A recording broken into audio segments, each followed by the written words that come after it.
السلام عليكم، ازيكم يا شباب؟ رمضان كريم وان شاء الله ربنا يتقبل منكم. بس عايزه اقول لكم اول حاجه، ما تتضايقوش من الظل ده عشان انا حاولت والله بس ما عرفتش اتعامل معاه يعني. تاني حاجه، هو الفيديو ممكن يكون طويل شويه، بس انا حاولت الم لكم كل حاجه تحتاجوها الفتره الجايه عشان يعني الله اعلم انا امتى هعرف اسجل لكم تاني. طيب انا هقول ايه في الفيديو؟ انا مجهزاهم في كام نقطه. اول حاجه هقول لكم جدولي في رمضان، يعني انا الجدول دورت عليه وطلعته. يومي في رمضان كان ماشي ازاي والروتين يعني، وهو كان اقصى روتين عدى عليا بصراحه. نظام السناتر والدروس، انا كنت بنزل سناتر وبتابع اونلاين، فانا عملت ايه في رمضان؟ كنت بنراجع ازاي واحل وكده، يعني نظام المراجعه بعد ما خلصت المنهج كنت براجع ازاي. واخر حاجه بعد رمضان لاول الامتحانات هتعملوا ايه، ما تتضايقوش من الظل برضه. فسامحوني لو الفيديو طول شويه، بس زي ما قلت لكم انا حبيت اجمع كل حاجه يعني. طيب اول حاجه، جدولي في رمضان كان عامل ايه؟ بصوا اهو، انا كنت مقسماه 10 ايام، يعني 10 ايام ب10 ايام ب10 ايام 30 يوم. فاول حاجه تتعلموها تعملوا ايه؟ انكم تعملوا جدول. ما ينفعش ان احنا داخلين كده ما مش عاملين اي حاجه، مش عاملين حتى جدول نمشي عليه. الوقت هيسرقكم، وخصوصا ان رمضان الفتره اللي بعديه اللي هي من بعد رمضان لاول الامتحانات فتره صغيره جدا، فلو ما عملتش جدول يعمل لك كنترول على الوقت في رمضان الدنيا هتضيع. فاول حاجه اعملوا جدول، عايزين تقسموه عشرات قسموه، عايزين تحطوا مثلا الحاجات اللي انتوا عايزين تخلصوها وتمشوا براحتكم في رمضان اي حاجه. طيب انا عملته ايه في 10 ايام؟ انا حطيت كيمياء، فرنساوي، عربي، انجليش، فيزياء، جيولوجيا، بايو اللي هي الاحياء. الكيمياء عملت ايه اول 10 ايام؟ خدت امتحانات مندليف كانوا حوالي 10 امتحانات على ما اتذكر يعني. ومراجعه العضويه كنت لسه يدوب مخلصاها، يعني عاملاها وش اول كده ومظبطاها، فعايزه اراجعها تاني. يعني زي ما قلت لكم العضويه عليها نص الامتحان، يعني تقريبا كان عليها 27 درجه من اصل 60، فهي واخده الكم الاكبر، فهي تستاهل انها تتراجع اول باول ونبذل مجهود فيها يعني، معلش. فمراجعه العضويه وامتحانات مندليف كنت ناويه اخلصها، وثلاث امتحانات كل يوم من الايزو. امتحانات الايزو كانت 20 سؤال، هو تقريبا يعني اعتقد كان جايب 30 امتحان وكل امتحان 20 سؤال، فانا قلت 3 امتحانات في اليوم تمام. يبقى ده بالنسبه للكيمياء في اول 10 ايام. الفرنش كنت عامله مراجعه الوحده الثانيه من ميرسي. العربي كنت عامله مراجعه التعبير والنحو اول 3 وحدات. الانجليش مراجعه الوحده الثانيه والثالثه والرابعه، وحصص مصر ستريم انا كنت لسه مشتركه قبل رمضان في حصص مصر، فكنت عايزه يعني ايه اعمل كوليكشن على الداتا كده، يعني اجيب داتا من كل مكان عشان الانجليزي يعني كنت خايفه منه ان هو ممكن يجي متحرر وكده فالموضوع يبقى صعب. فكنت لسه مشتركه في حصص مصر، فكنت عايزه ايه اراجع الحصص بتاعتها يعني. الفيزياء الفصل الثالث والرابع من نيوتن ووسام، يعني كنت خلصت الثالث والرابع نيوتن في وسام. انا عارفه انكم بتقولوا ايه دلوقتي في مخكم، يعني ازاي اعمل كل ده في 10 ايام، بس اصبروا عليا للاخر. وباقي امتحانات نيوتن، انا كنت معايا نيوتن في اول السنه كان على امتحانات كده على كل فصل، ما كنتش لسه خلصتها، فكنت عايزه اعمل الامتحانات دي. الجيولوجيا الفصل الخامس واول فصل علوم بيئه، البيولوجيا الجزيئيه وحل في التفوق، اللي هي البيولوجيا الجزيئيه وحل عليها في التفوق. ده بالنسبه لاول 10 ايام. طب بالنسبه لتاني 10 ايام بقى، الفيزياء طبعا هنكمل الخامس والسادس حديثه من نيوتن ووسام. البايو امتحانات التفوق كنت انا خلصت يعني قبل رمضان، كنت راجعت اللي هي مثلا التكاثر والمناعه وكده الابواب اللي فاتت دي وحليت عليها من التفوق، كان فاضل البيولوجيا الجزيئيه واني احل امتحانات التفوق. الجيولوجيا الباب التاني وعلوم البيئه امتحانات التفوق. الانجليش مراجعة الخمسة والستة والسبعة وحصص مصر برضو، يعني كنت بمشي الوحدة بشوفها بحل عليها بعمل الفينش النهائي من حصص مصر، يعني من كل المصادر يعني. العربي الوحدة الرابعة والخامسة والنثر. الفرنساوي المراجعة الوحدة التالتة من ميرسي، مراجعة الوحدة التالتة من ميرسي. الكيمياء كان كل يوم امتحانين شامل من الايزو وباقي اللي ما اتحلش، يعني كنت عارفه ان يعني كان معظم الحاجات دي مش هتحل، فكنت بدي نفسي فرصه الوقت اللي بعده يعني.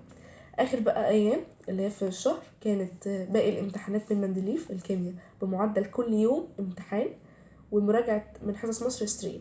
جيولوجيا حل باب واحد اول وتاني من السلطان ومراجعه من حصص مصر ستريم، يعني هتلاقوا كله حصص مصر حصص مصر.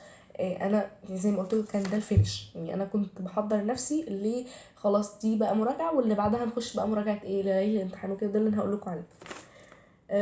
الفيزياء 7 والتمرين حديثه، ونيوتن ووسام برضو اللي هو الفصل السابع والثامن. مراجعه اول وحدتين من حصص مصر فرنساوي، يونت 8 و9 و10 من حصص مصر.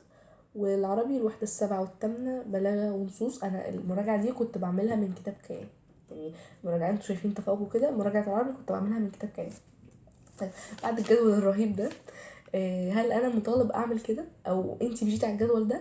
الجدول ده اتعمل تلتينه، يعني الشهادة لله أنا ما خلصتوش كله. يعني هو جدول جبار بصراحة، أنا مش عارفة ايه اللي خلاني أعمل كده، بس أنا عندي دايما أزنق نفسك عشان لما تعمل وتجيب آخرك يبقى أنت عملت حاجة محترمة. مش مثلا احط جدول هايف وكده كده انا مش همشي عليه، يعني الظروف بجد ما بتخليناش نمشي على الحاجه اللي احنا عايزينها. فانا هعمل جدول هايف، فبالتالي اللي انا هحصله هيكون قليل. ورمضان فتره، يعني الفتره اللي جايه بعدها والله مش مستحمله دلع خالص خالص، يعني كفايه الوقت اللي هيضيع في رمضان. طيب الجدول ده انا انتوا هتعرفوا منه يعني حاجتين. اول حاجه انا كنت ماشيه ازاي، يعني انا حطيت هدف ايه ان اخلصه في رمضان. يعني يعتبر كده انا مراجعه على المنهج كله، يعني انا فعلا حرفيا انا حطيت المنهج كله انه يتراجع ويتحل عليه من كذا مصدر في رمضان. وهو ده اللي انا عايزاكم تعملوه. انا عايزاكم على الاقل على الاقل تحطوا تارجت انكم تراجعوا على المنهج كله كله في رمضان، عشان الفتره اللي بعد رمضان والله فتره قليله جدا، ويعني هتروح كده بسرعه. وكمان انتوا هتقعدوا فتره تحضروا العربي وهيبقى الدنيا مشاكل. يعني انا بعتذر على الظل لتالت مره. تاني حاجه بقى تشوفوا في الجدول ده، يعني انا كنت فين. يعني اهو انا خلصت المنهج كله. في ناس بتقولي انتي خلصتي المنهج امتى؟ فانا على رمضان كنت مخلصه ومراجعه اجزاء كمان، وكنت بكمل مراجعه في رمضان. عايزين اصور لكم الجدول ده وانزله لكم، انا ما عنديش مشاكل. يعني لو عايزينه تاخدوه كايه لاين كده تمشوا عليه. الجدول نفسه لا، ما حدش يقلق انه مثلا مش هيقدر يعمل زيه او كده. انا نفسي ما عملتوش كله، يعني انا عملت حوالي تلتين او 3/4. يعني خدت مثلا اول دول كده وبدات اعمل البواقي منهم في اخر 10 ايام. يعني انا ما خلصتش الجدول كله. طيب دي اول حاجه، جدولي في رمضان. الروتين بقى، روتين رمضان واللي هو كان اقصى روتين انا مشيت عليه في حياتي. هنبدا من اذان المغرب. اذان المغرب ادن، فطرنا. اذان المغرب كان بيدن على حوالي 6:30. 6:30 الاذان بيدن، انا 7 7 وربع بكون داخله اوضتي. ايوه فعلا حرفيا كانت 7 7 ونص بكون داخله اوضتي بعد ما خلاص فطرت. باخد يعني فطار كده ما بتقلش عشان ما ننامش. بس ما اقولكش اقوم جعان، يعني كل بس ما بلاش التزويده دي. وادخل اوضتي، حتى كان اي شاي اي مشروبات كنت باخدها في اوضتي. تمام. طيب كده دخلنا من 7 7 وربع كده لحد اذان العشاء كنت بمسك حاجه خفيفه. ليه حاجه خفيفه؟ عشان العشاء هتبدا هنضطر نسيب اللي في ايدنا. فما كنتش بغرز نفسي في حاجه مثلا تحتاج وقت طويل وبقى تسلسل افكار وكده، عشان برضو ما تقطعش حبل افكارك كنت بتراجع. فكنت ماسك مثلا مراجعه جزء انجليش، حاجه قبل الفطار ما خلصتهاش اخلصها كده. انما ما تمسكش حاجه كبيره في الوقت ده، وفي نفس الوقت ما تضيعش الوقت ده. يعني ساعه ساعه ونص كويسين قوي انك تقعدوا. اذان العشاء جدا، اخد مصليتي ومصحف واصلي. كنت بقعد حوالي من ساعه لساعه الا ربع. يعني الفتره دي كنت بقعد بعد العشاء اصلي القيام وكده. طيب خلصنا الفتره ما بين بعد التراويح اللي كانت تقريبا من الساعه 9 للساعه 2 أو 3 لوقت السحور. كنت بعمل فيها من ماده لمادتين. الفتره دي يكفي انك تعمل فيها من ماده لمادتين. طب من ماده لمادتين على حسب على حسب تقل المواد. يعني مثلا ما تقوليش انا هاخد فيزياء وكيمياء وعربي مثلا هعملهم، لا تقال ومش تلحق تخلصهم. هتاخد مثلا فيزياء خد معاها لغة تانية، او خد معاها احياء مثلا. تاني حاجة اللي انت هتعمله في المادة. يعني ما تقوليش مثلا اقعد اخلص الكهربية وتقولي اخد معاها مثلا عضوية، لا. انت على حسب المادتين تقلهم او 3 مواد، وانت هتعمل فيهم انت متمكن في اللي انت تعمله ده. انت مثلا هتراجع مراجعه سريعه، دي مش تاخد وقت. انما لو تقعد تعمل حاجه من اولها لا هتاخد وقت. فالوقت ده اللي هو بالعشاء لا قبل السحور هتاخد فيه من ماده لمادتين.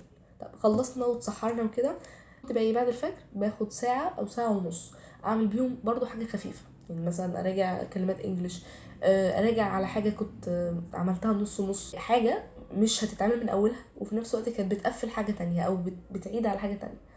برضو ما كنتش بضيع الوقت ده. باجي على الساعه 5 5 ونص بنام، لان بيبقى عندي دروس. يعني انا بنزل كان بيبقى عندي دروس الساعه 8، فكان نو واي ان انا افضل مواصله يعني.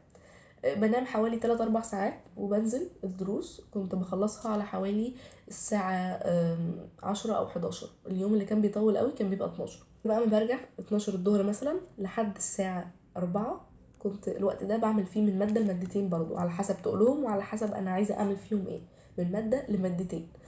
ده في ايام تانية كنت برجع انام واصحى قبل الفطار ب3-4 ساعات اعمل برضو المادة او المادتين دول. بس مش هينفع ابدا من بعد ما اجي اللي قبل الفطار انام، الوقت ده ما تضيعوش. عايز تنام فيه شوية جاي فاصل، تمام نام فيه شوية وبعدين كمل. عايز جاي مثلا مش عايز تنام او في حاجة وراك مثلا عايز تخلصها ومش لسه دماغك منهكة، لا ذاكر وقبل الفطار كده بساعة ساعتين نام واصحى على الفطار. فده اوبشن، يعني هتعمل ده هتعمل ده. يبقى انا كده ذاكرت حوالي 3 فترات. الفترة الأولى من بعد المغرب لحد السحور، ودي كانت بتبقى الفترة الأكبر والفترة اللي كنت يعني الحاجة اللي تحتاج تركيز. هخلص باب فيزياء، هخلص باب كيمياء، هحل مسائل كانت معصلجة معايا وانا صايم مش قادر افكر فيها. الفترة دي بتاعت كده فترة هتعمل فيها انجاز اكبر، هتشد حيلك فيها اكبر وهتعمل كم اكبر من مادتين ل3. خد اصعب مادتين 3 حطهم في الفترة دي. طب بعد كده من بعد السحور للفجر، من بعد الفجر ل مثلا 5-6 على حسب انت دروسك بتبدأ امتى، خد مادة صغيرة. انا كده عملت حوالي 3 مواد. طب المادتين التانيين بقى منهم في فترة النهار، على حسب بقى فترة النهار دي ايه بالنسبة لك. ده كان الروتين اللي انا ماشيه بيه في رمضان. طيب نظام السناتر في رمضان بقى، انا في رمضان كنسلت حاجات كتير، يعني كنسلت دروس كتيره واستعدت عنها بالاونلاين. ليه؟ الدرس اللي ما كانش يفيدني باكتر من 50% او على الاقل 50% ما كنتش بنزله. ده كان بيبقى تضييع وقت وتضييع مجهود، لان انا محتاجه مجهود وانت محتاج مجهودك في رمضان. فانا اللي عملت ايه، الدروس اللي لقيتها مش مناسباني او مش بتديني الحاجه اللي انا عايزاها خلاص قعدت منها واستعدت عنها بالاونلاين. كان عندي دروس ازاي، كانت عباره عن 3 ايام في الاسبوع.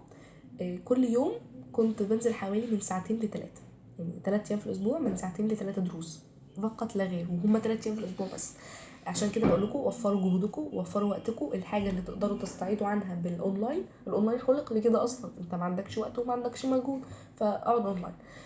لو بقى اتزنقت خلاص يعني خلي المهمه بس. طيب انت مش هتعرف تقعد من الدروس، خلاص ظبطها بحيث انها تبقى بس 3 ايام في الاسبوع. حتى لو هتضغط ال3 ايام في الاسبوع دول اضغطهم فيها عادي، وباقي الايام تبقى قاعد مرتاح، او على الاقل تخفهم، يعني تكدس 3 ايام وتخف 3 ايام تانيين عشان ما تبقاش كل الايام تحت نفس الضغط وفي نفس المطحنه. تمام. النقطه الرابعه، كنت بذاكر ازاي. يعني كل ماده احنا خلصناها اهو هنراجعها ازاي بحيث ان احنا نستفيد من المراجعه. نبدا بماده زي الفيزياء. الفيزياء قبل ما تحل او قبل ما تدخل تحل على درس، يا تسمع ملخص، يعني حد بيراجع يعني، يا ترجع تراجع المسائل اللي انت حللها. ما ينفعش تدخل كده بسم الله الرحمن الرحيم انا داخل احل الفيزياء. لازم تسمع يا ملخص شرح مثلا، يا تقرا الحاجات، يا تقرا المسائل اللي انت كنت حللها بعينك. انا كنت بعمل ايه، فيديوهات مستر محمد عبد المعبود اللي كان عاملها لدفعه 2020 اللي هي وقت الكورونا، كان مراجع ال5 فصول. يعني المراجعه دي انا كنت بتفرج عليها، ومش عايزه اقول لكم انا يمكن عدتها اكتر من مره، يعني انا عدتها تقريبا مرتين. في المراجعات دي حلوه جدا ولما يعني معظم التفاصيل. انتوا تعملوا ايه، انتوا تتفرجوا على الفيديوهات اللي مستر نزلها لنا. هو نزل لنا مراجعه كده اللي هي ليالي الامتحان، انتوا تراجعوا منها. المراجعات دي جميله ولما كل التفاصيل، وهتخلي الفصل كده كل المعلومات بتاعته حاضره في ذهنك. ده بالنسبه للفيزياء. الفيزياء هندخل هنحل مثلا على الفصل الثالث، ندخل نسمع شرحه. في نقطه مش فاهمينها ولا حاجه نجيب مسائل عليها، يعني نكثف المسائل على النقطه دي لحد ما نفهمها. حلو كده. بعد ما فهمنا الفصل كله نبدا بقى ندخل نحل عليه، ونحل عليه اسئله كتيره، والاسئله تقف قصادنا. نجيب كشكول كده جنبنا ونكتب الاسئله اللي تقف قصادنا والافكار اللي احنا حاسين انها جديده علينا او قديمه واحنا كل شويه بنقع فيها. يعني انا كنت حتى في الاوضه كده عامله زي برواز كده، المسائل اللي انا دايما بقف فيها او بغلط فيها بروح رسمه رسمتها وكاتبه الحل جنبها. طول ما انا ماشيه بص على البرواز ده جزء كيمياء ده جزء فيزياء كده، لان العقل بيحب اللي يفكره كل شويه ويعمل له ريفرش. ده بالنسبه للفيزياء. برضو كنت بحل من كتب ايه، عشان انا برضو نزلت البوست بس يمكن محدش شافه. الامتحان معاك اساسي. الوافي حبيته كنت بشتغل منه. بس يعني هما دول كفايه. الفيزياء تاخد لها الامتحان، والوافي الامتحان بينزل، عشان برضو لو نسيت اقول لكم، كتب الامتحان بتنزل قبل الامتحان بحوالي 3-4 ايام كده. ملف اسئله، في اسئله تجريبي، هي بتبقى على هيئه امتحانات، 5 امتحانات. برضو افتكروا هاتوها لانها بتبقى كويسه جدا. ده بالنسبه للفيزياء. طب نيجي ماده بقى زي الجيولوجيا وزي الاحياء، الاتنين شبيهين ببعض جدا. هتعمل ايه في مواد النظري دي؟ برضو لو عايز تسمع ملخص تمام، حلوة جدا. انا كنت بسمع فيديوهات مستر محمد صالح على سرعة 2 في الاحياء. في الجيولوجيا انا كنت مشتركة مع مستر ماجد، كنت بسمع برضو الفيديوهات بتاعته على 2. والله انت عايز حد يفكرك بالمادة تمام خلاص، مش عايز حد يفكرك تقرا الدرس عادي، والاجزاء اللي انت عايز تحفظها عيد حفظها تاني. في حاجة مهمة برضو عايزة اقولها، انك ما تسيبش جزئية مش فاهمها. يعني انت خلاص انت تعتبر في مرحلة المراجعة، اي جزئية مش فاهمها روح على طول اسمع لها شرح وهات عليها تطبيق باسئلة. لان انت لو سبت الجزئية دي مش فاهمها والله هتجري وراك في اسئلة هتلاقيها قدامك في الامتحان او مبني عليها فكرة سؤال في الامتحان. فاوعى تسيب حاجة انت مش فاهمها وبعد كده مش هتلاقي وقت. يعني المراجعة الأولى دي انت شطب فيها كل حاجة، بحيث ان المراجعة التانية اللي هي قبل الامتحان تبقى خلاص بقى انت بتجمع الخيوط، انت خلاص بتعمل اوفر فيو على الموضوع كله وانت تمام. فاوعوا تسيبوا نقطة مش فاهمينها. فقلنا جيولوجيا احياء انت راجع الشرح وبعدين حل، بس اهم حاجه تحفظ، اهم حاجه الحاجات دي تحفظها. وانت بتراجع هتلاقي مثلا ده الجزئيه دي كانت في الفصل التاني كان ليها حته كده، هات نوتة كده او ورقه صغيره واكتب الحتتين اللي ليهم علاقه ببعض والزقهم يا اما هنا يا اما هنا، يعني يا اما في الفصل ده يا اما في الفصل ده. اهم حاجه انها تكون لينك بين الفصلين. فالنوتات دي هتساعدك انك اول حاجه تربط اجزاء المنهج كده ببعض وتحس ان الموضوع ماشي تمام، وهتحب الموضوع على فكره. يعني الانسان لما بيفهم حاجه بيحبها. النقطه التانية هتلاقي نفسك بتخترع اسئله، يعني والله ده ممكن الجزئيه دي يجي عليها سؤال في الحته الفلانيه، طب ما الحته الفلانيه دي تعالي نروح نشوفها كده، ده ليها رابطه باللي جنبها. يعني هتلاقي نفسك الموضوع بيربط في دماغك، وشغل الاسئله والاجابه وكده بقى تمام.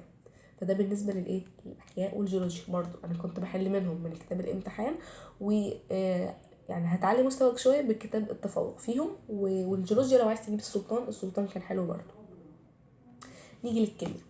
الكيمياء والعضويه. يعني العضويه دي تثبتها كده في يومك كله. يعني والله انا مش بهزر معاكم. العضويه دي ثبت مثلا ساعه كل يوم للعضويه، يا اما هتراجع عضويه يا اما هتحل عضويه. دي ما فيهاش فصال. العضويه يا شباب اوصيكم بالعضويه، العضويه نص الكيمياء، وهي دي والله اللي بيجيب فيها اللعب. يعني اللعب ما كانش في العامة نهائي، يعني العامة كان حتى فيها أسئلة مباشرة، إنما العضوية هي اللي بهدلت الدنيا. أسئلة العضوية في كتاب الأيزو كانت شبيهة جدا جدا بأسئلة الامتحان، حتى لو استصعبتوها هي جت بنفس الأفكار وبنفس الفكرة إنك بتفكر في السؤال، وبنفس الهيئة اللي أنت بتفكر فيها في السؤال. تمام. قلنا هنخصص على الأقل ساعة كل يوم للعضوية عشان نظبطها فيها. الكيمياء العامة بقى تراجع، عايز تسمع برضو ملخص شرح اسمع، بس أهم حاجة يعني خدها قاعدة كده في كل المواد. أي حاجة هتدخل تحل عليها لازم يبقى الموضوع داخل كويس دماغك وكل المعلومات مترتبة. سواء كان في نوتس انت كاتبها اللي هي الحاجات اللي احنا كنا بنكتبها بتعملوا هايلايت عليها كده، الحاجات دي تبصوا فيها تاني عشان هتلم نقط كتيرة انتوا ناسيانينها. تاني حاجة هتفكركم بنقط غلطتوا فيها، فتقوموا لما تشوفوها تاني في المراجعة ما تغلطوش فيها فتتعلموها، مش تغلطوا فيها تاني. هتوفر معاكم مجهود يعني بمعنى صح. بس وتحل برضو الكتب الأساسية معاك في الكيمياء. الايزو لو استصعبتوه شوفوا مندليف او الوافي، يعني ظبطوا الدنيا معاه كده، وانصح بالوافي اكتر. وبعد كده الايزو. بس يعني نصيحه ما تدخلوش الامتحان من غير الايزو في الكيمياء بالذات. نيجي للعربي. والعربي يعني الله يكون في عونكم، القصه انتوا ظبطوها، انا مش هعرف افتيكوا فيها لاني انا ما كانش عليا قصه، بس يعني هي كأي قصة يعني احفظوا أحداث، شوفوا لو في أسئلة أو معاني، مش عارفة بصراحة ايه الموجود فيها، بس ظبطوا القصة. النحو افهموا كويس وافهموا ألعابه، بس راجعوا التريكات، راجعوا القواعد. يعني في حاجات كده في القواعد، في نص القاعدة دايما في ممكن بيسأل عليه، حاولوا تقروا نص القاعدة. حلوا كتير، النحو بالذات عايز حل كتير. الأدب احفظوه وافهموا عشان يعني الموضوع بقى فيه ممكن نسبة حفظ اكتر. احفظوا وافهموا الادب كويس. التعبير ما تهملوهوش خالص. النثر اوعوا تهملوه، اوعوا تهملوه نهائي. يعني انا كنت حاطه في الجدول عامله له وقت وكده. النثر من الحاجات المهمه واللي بيجي عليها اسئله واللي انتوا بتهملوها، يعني انتوا بتمسكوا الادب وتسيبوا النثر، مع ان النثر مهم. التعبير مهم جدا. يعني التعبير تقريبا عليه 8 درجات، فهو يعتبر حاجه مضمونه. اعملوا اشكال التعبير، احفظوها او شوفوا اتدربوا عليها. اهم حاجه تظبطوا اجزاء العربي، يعني امسكوا جزء كده وظبطوه معاكم. هتحلوا منين؟ هتحلوا من كيان. اسئله كيان حلوه جدا. وانا كنت بخلص الموضوع مثلا النثر، مثلا مسكت النثر القصه بحل عليها من كيان. خلصت المسرحيه حليت عليها من كيان. ومهم تحفظوا، مهم تحفظوا. بالنسبه للناس اللي بتتضايق من انه بيجيب معاني، يعني ساعات كده بيلاقيها معنى كذا وانتوا بتغلطوا فيها. بص، هو عندنا ما جابش معاني اطلاقا، يعني مفيش جاب معاني، بس يعني عشان تبقوا في الامان ممكن تخلوا جنبكم ورقه وش وظهر عادي. يعني المعاني الغريبه او اللي انتوا حاسين انها يعني مهمه او ما بتعرفوش تجيبوها بالتشابه او بالتقريب، اكتبوها معاكم. فخلوها كده في ورقه في الكتاب من جوه، يعني خليها تمشي معاكم كامان. بس هو يعني ان شاء الله مش هيجيب معانا في الامتحان، بس احنا عشان نبقى في الامان برضو. في حاجه تانية، حاولوا تبصوا على المنهج بتاعكم. انا بجد مش عارفه ايه ظروف العربي السنه دي، بس مدرسينا نصحونا ان احنا نشوف المناهج. يعني مثلا نص المساء، نص مش عارفه كان اسمه مي، اللي هو رساء مي ده، تذاكروه وتذاكروا التعليقات اللي عليه وتذاكروا الاسئله والحاجات اللي هو مثلا ليه قال لا هنا مع التكرار. يعني في حاجات كده يعني بصراحه ناسيها، بس كان بيجيبها كده في النصوص، ممكن هتلاقيها بتتكرر في النصوص الحرة، والموضوع ده انا قلت عليه قبل كده.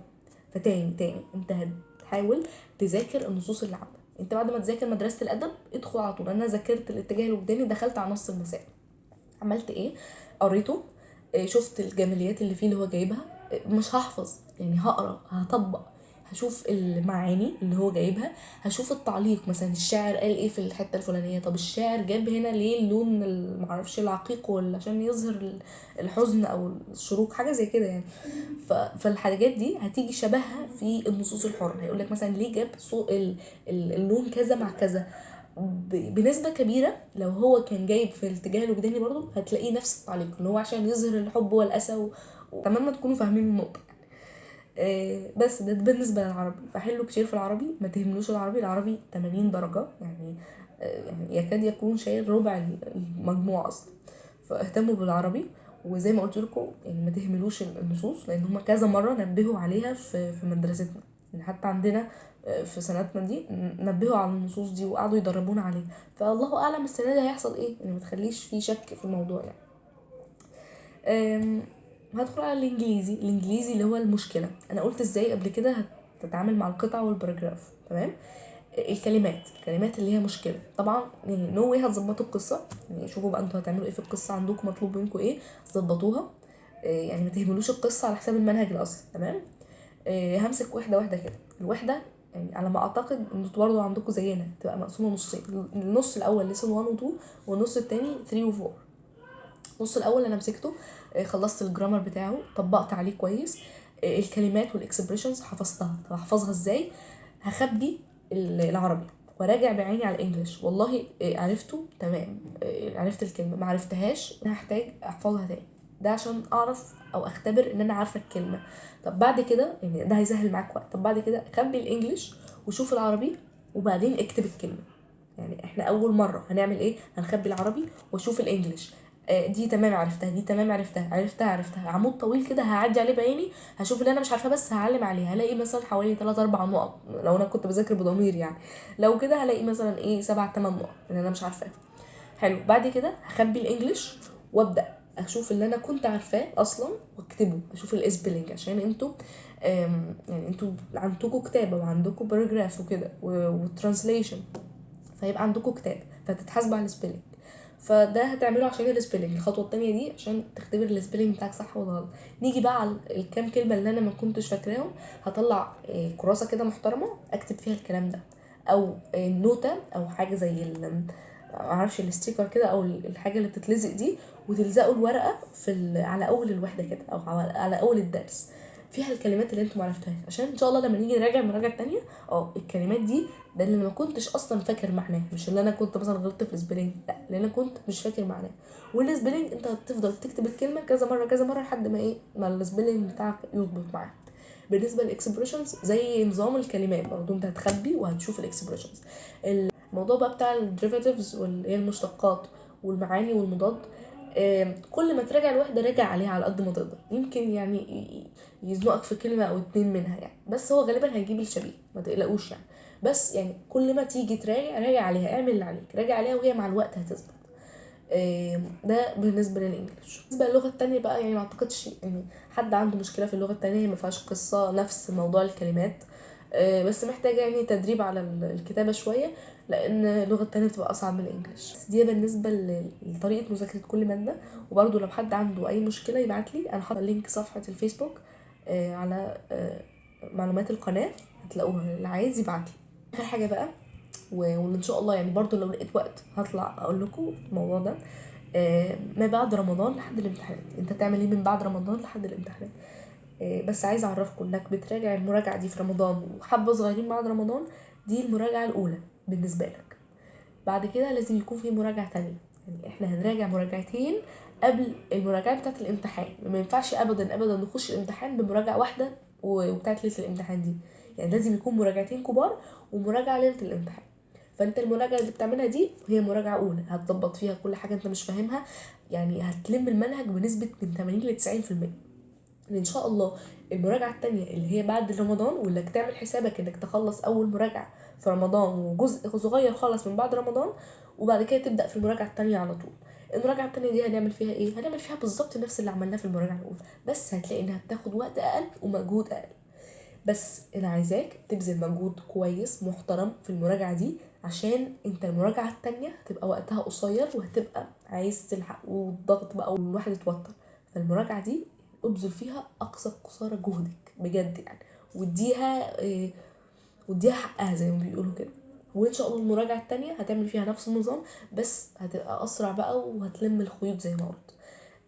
بس نصيحه اخيره، ما تضيعش وقتك، ما تضيعش وقت رمضان خالص، هو يدوبك العباده والمذاكره، العباده والمذاكره. حتى وقت الاهل وكده ممكن تاخد يوم في الاسبوع مثلا تخرج تقعد معاهم كده، اللي هي فتره ما بين المغرب والعشاء دي، ولو اني يعني ما احبسش الموضوع ده، بس عادي ممكن تاخد يوم في الاسبوع عشان برضو ايه العادات وكده. بس يعني اضغط على نفسك شويه، ده هي سنه بس، السنه الجايه ان شاء الله تكون قاعد زي كده، يعني هو يا دوبك ساعتين 3 للكليه وخلصنا.